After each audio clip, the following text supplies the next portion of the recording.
Hey, wanted to talk to you today about seizures. I have a condition called psychogenic non-epileptic seizures. I do not have epilepsy. These seizures are all caused by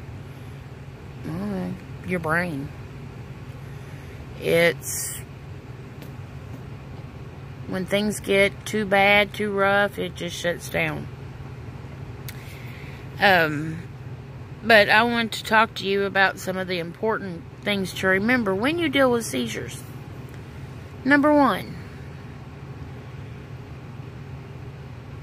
psychogenic non-epileptic seizures are not pseudo-seizures. Anybody with PNES gets mad if you call them pseudo-seizures because they are real seizures. They're just not epilepsy. I'm fortunate enough that I know ahead of time typically when I'm fixing to have one. So and then I have tells for when they're fixing to happen. I will stutter a lot. My sentences won't make sense.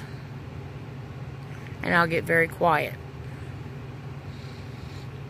And that's usually right before I hit the ground. I have absent seizures. I fall. And I go into grandma. I forget what the falling down is called. But here are some important things to know. When a person, if you're around somebody who has a seizure, number one, they're not going to swallow their tongue. Okay? Your tongue is attached. You can't swallow it. So do not put anything in people's mouths. Because if you get your fingers in my mouth, I'm just going to bite you. Okay? So don't stick things in people's mouths.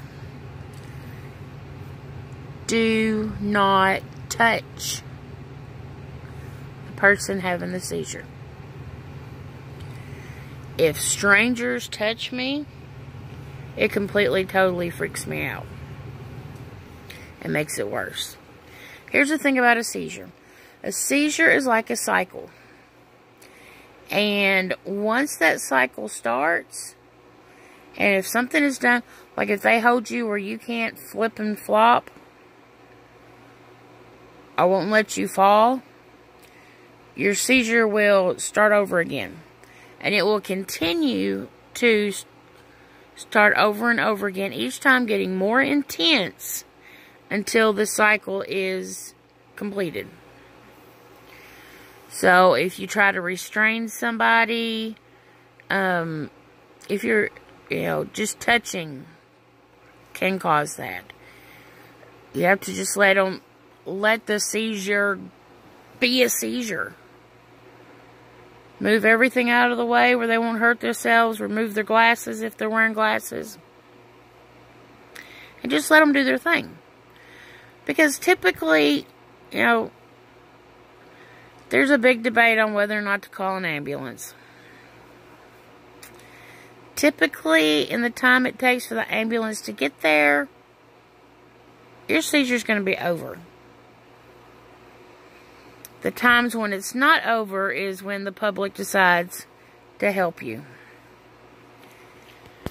Or somebody gets scared. It's understandable when you see somebody that you love sitting there all blah, blah, blah, yeah, you're going to freak out. But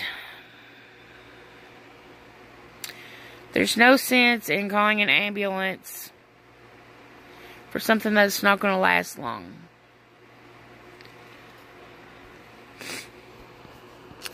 So, no touching, nothing in your mouth, in the mouth.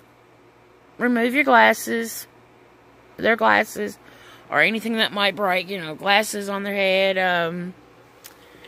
on their face. That's one of my always big fears, is that I'll break my glasses. Because my glasses cost a lot. And just let them do their thing.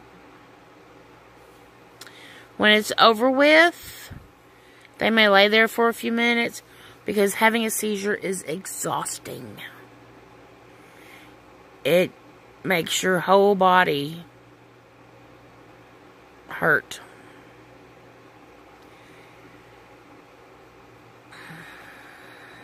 So, and a lot of people think you're thinking it, you're faking it.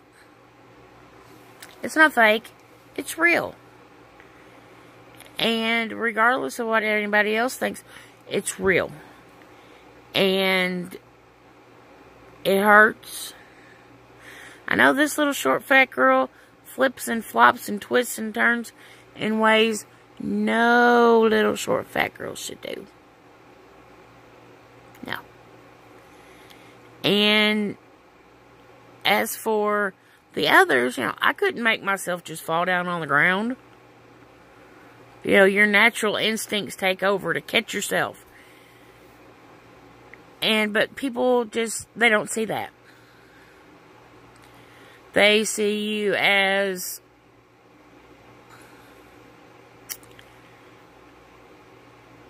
trying to cause a scene or get sympathy, anything like that. And that is so far from the truth. We would rather not have seizures because they ruin everything.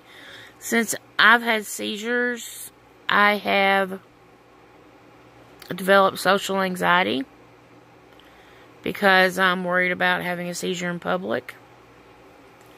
So I don't like to get involved in a lot of public things.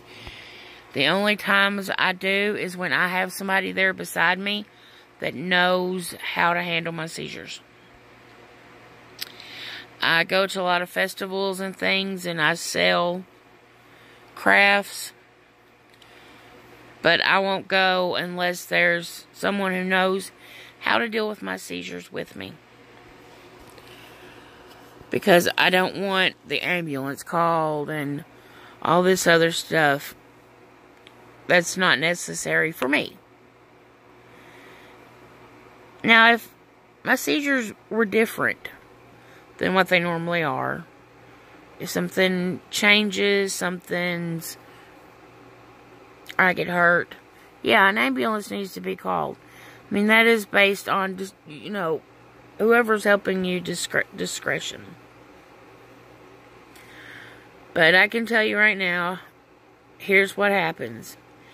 The ambulance comes and gets you. You're usually pretty much over your seizure. And they stick you in a hospital room. And all they're going to do is drug test you. That's it. They're just going to drug test you. They see that you're not on drugs. And they send you home. That's it. So that's why I'm like, why call an ambulance? I know I'm not on drugs. They're going to call them pseudo seizures, which will totally freaking piss me off. And do a drug test. Send my butt to the house. What's the point?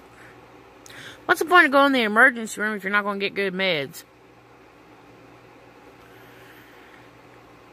I'm just joking about that.